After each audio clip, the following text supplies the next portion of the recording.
Right, here we are again. Not looking forward to this. Because yesterday I spent the whole day watching this. An hour and a half video took me 2.5 hours because I had to pause it so much. Yeah, so this is the history of naturally South Africa, and between, I would say, mid 1980s to 1994.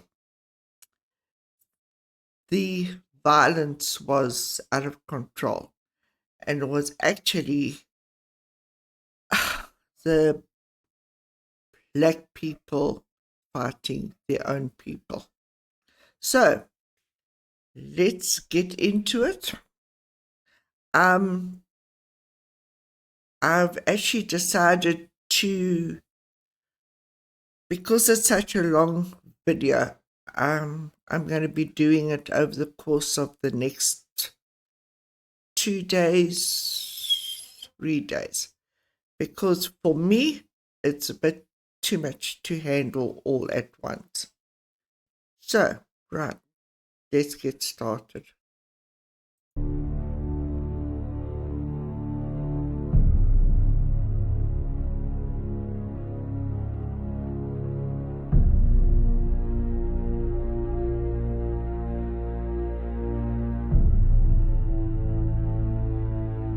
Between 1984 and 1999, political violence in KwaZulu-Natal claimed around 20,000 lives, most brutally after 1987. When war broke out in Pietermaritzburg between Inkatha and the United Democratic Front, the UDF, Inkatha had the backing of the apartheid security forces, and the UDF was supported by the ANC and its armed wing, Umkhonto weSizwe. I would just like to actually point out here that us white people in South Africa, we were told what was happening, but we didn't get involved. Yes, there were a few people like the army and the police force, but not the ordinary everyday people. And yeah, it was really bad. And how now with Ramaphosa, he's making out as if it was the white people that was actually doing all of this. Richmond became a killing field after 1994, plunging into chaos. The local police station at some point was shut down. The army moved in and bodies piled up. Now, before democracy, traditional leaders loyal to KwaZulu ruled the region. Rural zones were Inkatha's stronghold, while semi-urban townships like Makota and Ndaleni leaned towards ANC, despite brutal assaults and police repression. Inkatha had the early edge. They had more men and more guns. But the tide turned as the ANC gained ground, bolstered by the MK and Self-Defense Unit, the SDUs. Now these SDUs emerged to shield ANC communities from Inkatha attacks. One of the first and fiercest was in the KwaZulu-Natal Midlands, led by the self-confessed warlord Sfiso Nkabinde, commanding around 120 SDU members. The battles were vicious. Makota, Nkabinde's hometown, was reduced to rubble. Inkatha had a strong hold on most areas, especially places like Pateni, but mass displacements followed. Around 20,000 people fled their homes. By 1993, under Nkabinde's leadership, the ANC fought hard, and eventually they won their regions back. Born in Richmond in 1960, Nkabinde was the son of a policeman and a local Inkatha chairman. He came up under the youth leader of Mzwandile Mbonga and rose to lead the ANC's SDUs in Richmond. He was the right-hand man of Harry Gwanda, an ANC stalwart and mentor to many Robben Island veterans. Nkabinde was a gun runner, sourcing arms from the Transkei Bantu stand, and his supplier was General Bantu Olomisa, the head of the Transkei army and reportedly close to Sfiso. Now through Nkabinde. Okay, something I would just like to actually point out. This man, Rolf Meyer, he's just an absolute rubbish. He's always been totally and utterly feckless. And it's not because he happens to be white. It's because his whole character is just feckless. He's always been on the fence with the crime, with just basic having a spine. He's just a rubbish. AKs, hand grenades, RPG missiles flowed into KwaZulu-Natal, not only fueling the SDUs there, but also in Gauteng. Some even say Nkabinde sold weapons for profit. With firepower and a loyal militia, Nkabinde became a feared warlord. Killers and SDU operatives answered to him. He didn't flinch. He busted his guns heavy. His rise protected ANC stronghold areas, but also it brought bloodshed to his opponents. Now disguised as police officers and soldiers, his units ambushed and executed enemies. Richmond's SDUs carried out numerous assassinations in IFP-aligned areas. In retaliation, Inkatha built its own paramilitary force, backed by the police. They trained over 1,000 men in Richmond, armed with rifles, mortars, and bombs. The war for KwaZulu-Natal had no rules and no mercy. By 1994, as South Africa transitioned into democracy, the war in Richmond seemed to be winding down. Peace talks between the ANC and IFP took place. Rallies were held. Displaced families began returning home. In July that year, the local police struck an unusual deal with Nkabinde. The SDU members would openly assist in policing ANC-controlled areas, previously no-go zones for authorities. With ANC power solidifying, Nkabinde was elected mayor of Richmond in 1995. For a brief moment, from 95 to 97, Richmond held its breath. Violence subsided, but the guns never disappeared. As the man who was responsible, I want to know from the ANC if they're going to actually make up for all of this, if they're going to actually own up to unto you this. And like, you can blame the whites as much as you like. Facts are facts. Responsible for arming the SDUs, Nkabinde never stopped distributing weapons, even after the ANC suspended armed struggles in 1990. The ANC's leadership failed to discipline or remove him, creating a climate of impunity in which he thrived. By 1993, cracks within the ANC began to show. Senior members were increasingly alarmed by Nkabinde's activities. Attempts to block his arms dealings backfired, splintering the ANC in Richmond. Still, Nkabinde kept stockpiling. He reportedly had 165 AKs and at least 250 hammers in total. He was a walking arsenal, commanding the loyalty of hardened SDU's operatives, especially in Magoda. Although SDUs were meant to disband after 1994 elections, Richmond remained active.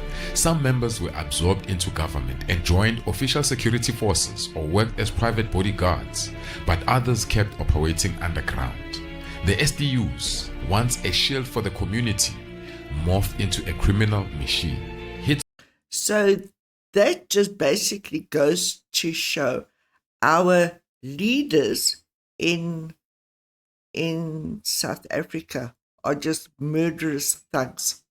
That's all they are. They are murderous thugs, and there's nothing left to say. Because this has taken me months to, find this, to find history. Squads resurfaced, and it's been said that Ngabende also controlled taxi routes, and he was pushing weapons, and eventually he was turning violence into a business. As his power grew, so did the ANC's discomfort. Ngabende's radicalism, once useful, became a liability. He disobeyed orders, clashed with senior leaders, and refused to be controlled. The ANC had created a monster, and now they couldn't stop it. In April of 1997, the party finally made a move. Ngabende was expelled, accused of being a police informant since 1988, operating under the alias Derek Nene, recruited by the apartheid-era Pietermaritzburg security branch. But by then, the damage was done. Richmond's warlord had become a force of his own, answering to no one. The ANC claimed it had proof that Ngabende was a long-time police informant, but the evidence was murky. Some in the security branch denied ever working with Ngabende. Now, the alleged documents were never made public. Now, in those days, branding someone a snitch was enough to ruin them. Proof didn't matter. So the ANC slapped that snitch jacket on Ngabende, and just like that, he was done. I've worked with enough Mpimpis in my life, so I know that they exist and that you can't get, a situation where there is no infiltration. Yingakho sithi uNkabeni uyindoda eneqiniso futhi nanamanje thina njengabantu abamlandelayo siyomlandela noma ngabe kuthiwani ngoba silandela umuntu oneqiniso. What they forgot. And that is the main problem. They will follow one man. It doesn't matter how evil this man is. They will follow him. And it doesn't matter how many die, how many women, children, old people die, they will stick to that fact. God was this. Ngabende was still the warlord who crushed the IFP. He still had the guns, and he still had the killers with him. And in Makota, he was a hero, feared, respected, and loved. He was expelled not long after Bantu Holomisa was also forced out of the ANC. Now, the two men had been close during the war years, bonded by weapons deals and battlefield loyalty. Now, when Holomisa launched the United Democratic Movement, the UDM, with Rolf Meyer, Ngabende joined them and became UDM Secretary General in KZN. According to Ngabende, his expulsion was pure politics, a move by ambitious ANC rivals threatened by his influence. Now, the ANC underestimated what he would do next. Now, after stepping down as mayor, Ngabende told Richmond's ANC councillors to resign in protest of his unfair dismissal. Terrified, nearly all of them did, except for two. They would later learn the hard way that Ngabende wasn't bluffing. From 1997 to 1999, Richmond descended into even more terror. Ngabende launched a brutal campaign to retain power, this time turning his guns on the ANC. Over 120 people were taken out in orchestrated assassinations. Fear ruled. By-elections were repeatedly postponed. No one wanted to run for office. In just 4.5 years, Richmond saw the highest councillor turnover in the country. 31 councillors cycled through 13 seats. Most fled out of fear. So, right. Who killed who? And this is so uncomfortable for so many people. In July of 1998, the violence peaked.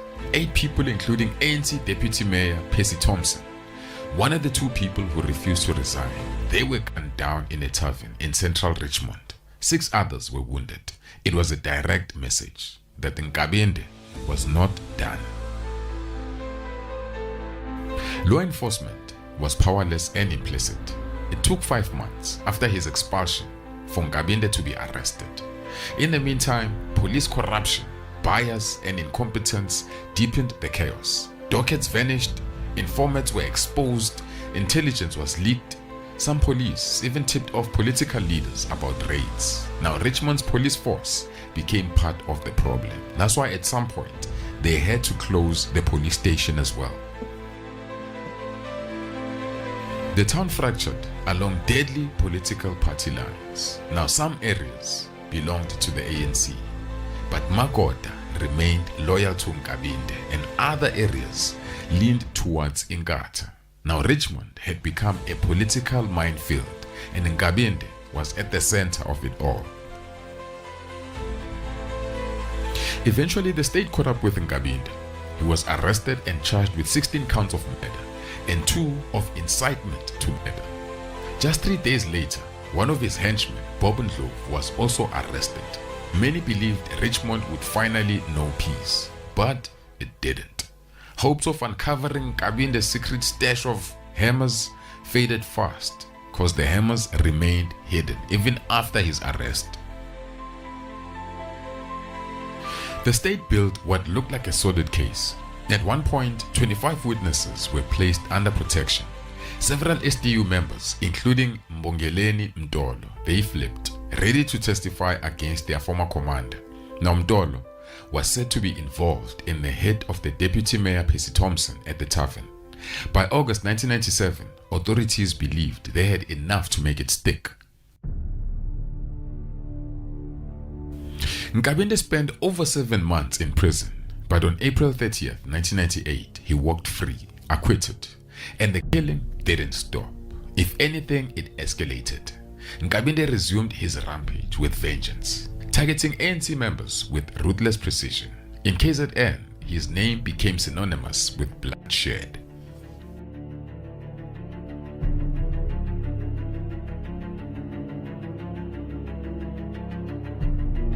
Nkabinde was ambushed outside a supermarket in Richmond. Apparently, it was a quiet day and nobody was on the street, as if they knew what was going to happen.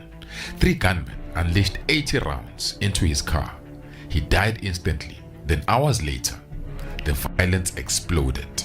11 ANC supporters were gunned down in what appears to be a revenge hit. Now Betty Ndabazitha said her relatives had been attending the funeral of her son when the shooting occurred the same day that Sifiso Nkabinde was murdered. Now Ndabazitha was an assistant to the chairperson of the ANC Richmond branch, Siphiwe Ndinga, who was implicated by the state witnesses in the trial against the killers of Sifiso Nkabinde. One of the attackers of the 11 people was shot dead by the SANDF troops. His identity sent shockwaves. It was Mbongeleni Mdolo, who was out on bail for the Richmond Tavern massacre. Those arrested for Nkabinde's murder had direct links to the ANC in Richmond. Among them, the bodyguard and driver of someone who later became the ANC mayor in Richmond, Rajavalu. The third arrest changed everything. It was Bruce Mhlongo, who initially, he was the bodyguard of Nkabinde. Now, he turned state witness and claimed that he was paid 200,000 to assemble and command the hit squad that took out Nkabinde. Now Mhlongo, it turned out, had ties with post-apartheid state intelligence world, especially the National Intelligence Agency. Mhlongo had a long dark past, implicated in multiple killings and serious crimes, yet always slipping through the cracks, often by turning state witness. Now during his arrest, investigators found a high-end surveillance device in his possession, traced directly to the NIA. Though he wasn't a full-time agent, sources confirmed he had been paid by the agency on multiple occasions. Rumors were going around that Mhlongo had allegedly suggested that senior ANC figure Zweli Mkhize financed the hit on Nkabinde. But in the end, It was just that, a rumor. No proof, no charges. But what remained was a trail of bodies, secrets buried deeper than Nkavinde's weapons, and a town still haunted by the ghost of its most feared son.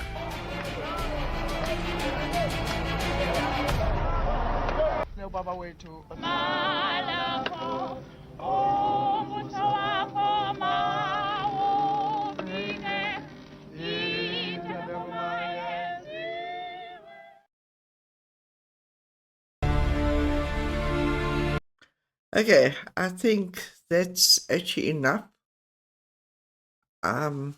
Mentally, I can't actually handle more of this in one go. And that's one thing that I've actually realized with the black people.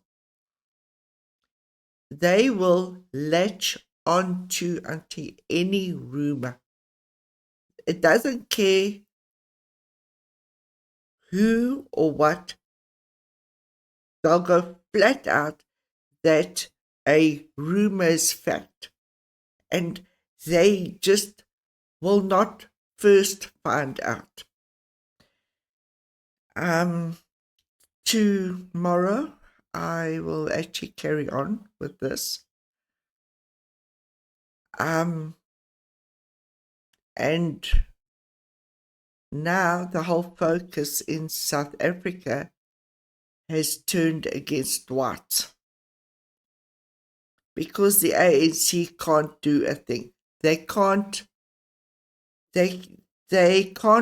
look forward. They can only look back.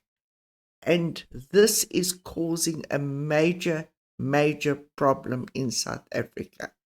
How on earth are we as a country supposed to actually move forward when so few people actually know what really happened?